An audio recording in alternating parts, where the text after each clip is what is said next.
Shalom, jemaat Tuhan dimanapun saudara berada yang dikasihi Tuhan. Renungan harian pada pagi ini saya ambil dari Matius pasal 6 ayat 19 sampai 21 dan disambung ayat 24. Hal mengumpulkan harta. Demikian bunyi ayat tersebut. Janganlah kamu mengumpulkan harta di bumi. Di bumi ngengat dan karat merusakkannya dan pencuri membongkar serta mencurinya. Tetapi kumpulkanlah bagimu harta di surga. Di surga ngengat dan karat tidak merusakkannya dan pencuri tidak membongkar serta mencurinya. Karena di mana hartamu berada, di situ juga hatimu berada. Tak seorang pun dapat mengabdi kepada dua tuan. Karena jika demikian, ia akan membenci yang seorang dan mengasihi yang lain. Atau ia akan setia kepada yang seorang dan tidak mengindahkan yang lain. Kamu tidak dapat mengabdi kepada Allah dan kepada Mammon. Saya ulangi kalimat yang terakhir. Kita semua tidak dapat mengabdi kepada Allah dan kepada Mammon. Perikop daripada pasal ini adalah hal mengumpulkan harta. Diingatkan lagi kita tentang mengumpulkan harta. Apakah Tuhan tidak suka kita itu mencari harta, mengumpulkan harta? Tidak. Kita harus bekerja untuk kita dapat uang untuk memenuhi segala kebutuhan kita. Apa yang Tuhan tidak suka? Apa yang Tuhan tidak senang? Kalau hati kita lebih mengutamakan harta daripada Tuhan.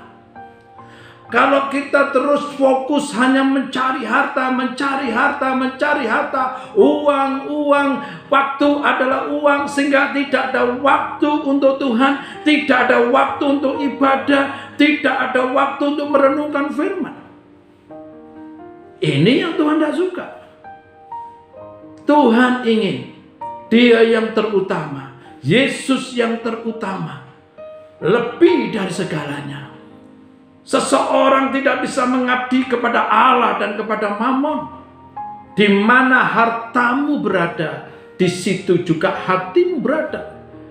Kalau harta kita taruh kepada Tuhan, kalau harta kita persembahkan untuk Tuhan, maka disitulah hati kita kepada Tuhan.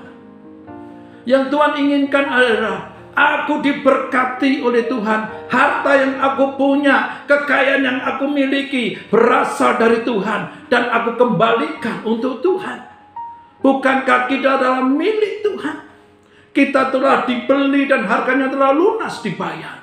Kalau kita milik Tuhan, kalau saudara percaya bahwa aku milik Tuhan, maka semuanya milik Tuhan. Kalau hati kita untuk Tuhan, maka harta kita juga untuk Tuhan. Itu yang harusnya yang seseorang miliki, yang orang Kristen harus miliki. Mengutamakan Tuhan lebih daripada harta.